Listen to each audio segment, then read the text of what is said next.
Let me answer that question. Reka mbanze nsubize icyo kibazo. That question, Jesus responded to that question. Yesu yasubije icyo kibazo. One day, Mary and her sister were arguing with Jesus and to him. Umunsi umwe Mariya na murumuna we cyangwa na Marita bari barimo kujya impaka zutaje ngo baganire. Then Jesus said, your sister have chosen the best part that will never be taken from her. Hanyuma Yesu abwira Marita ngo murumuna wawe Mariya yahisemo umugabane. It comes to relationships. Only relationship that only death will do apart. Noneho hakaza imigenderanire ya gatatu ya yindi iyo yonyine urupfu ruzakuraho. That's your marriage. Iyo ngiyo ni urugo rwawe. And your spouse stays. Hakabona gukurikiraho abana bawe kuko abana bawe iyo bamaze imyaka 15 cyangwa 20 no kurenzaho gato bavi wawe ukagumana n'uwo mwubakanye.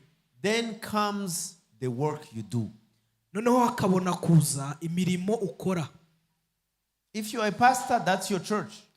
Niba uri umwungeri ubwo nukuvuga ngo itorero ryawe. If you are a business person, that's your business. Niba uri umucuruzi ubwo nubucuruzi bwawe. So every time you have two needs.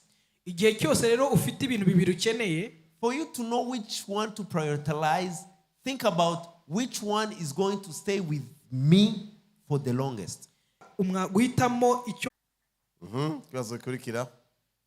Nashaka kubaza, twabonye yuko imigenderanire ya hagati y'umuntu n'Imana, hama imigenderanire hagati y'umuntu n'uwo bubakanye ko donc ibintu biri bavuga ko intérêts ziri diverge.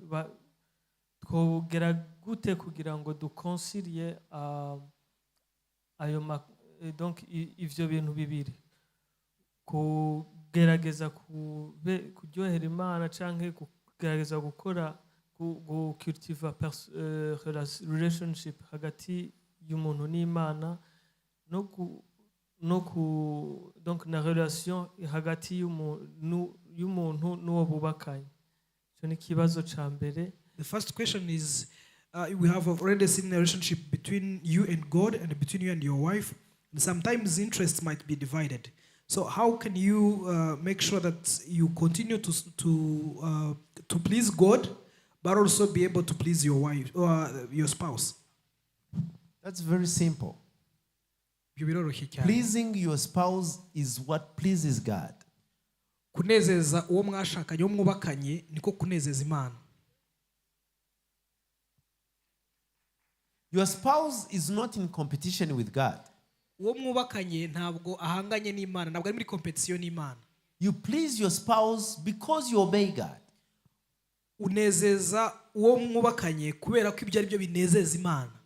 The Bible says, if you do not treat right your spouse, I'm not going to hear you. Bibiliya iravuga ngo nutanezeza uwo mwubakanye ntabwo nzumva amasengesho yawe. God is not mad because you are preferring your spouse. Ntabwo Imana waruzi ko yapfiriye isi yose hatarimo uwo mwubakanye. So love your spouse and prefer your spouse for God's sake. Rero ukunde uwo mwubakanye unamugira ubanza ubikoreye Imana.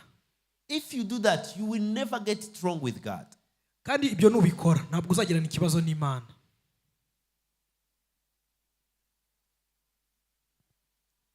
I think I would like to say that I think I shared that the two of you and so how you the way how you think, buryo mutekereza, your expectations ibyo mwiteze kuri mugenzi wawe are different. Byose biratandukanye. And so a man needs to wanjye kubera ko Imana imuzi cyane kurusha umuntu wese. And when you follow his instructions, kandi nukurikira ibyo Imana ikubwira, then God is happy and your spouse is happy.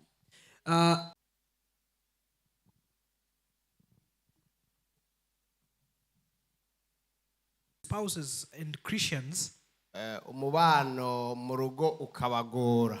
the relationship gets difficult. bakibaza ati kumbure narongoye uw'Imana itanteguriye. And you get a point where you ask yourself, have I married the right person that God had prepared for me? Hari n'abaca bavuga ngo reka tuvane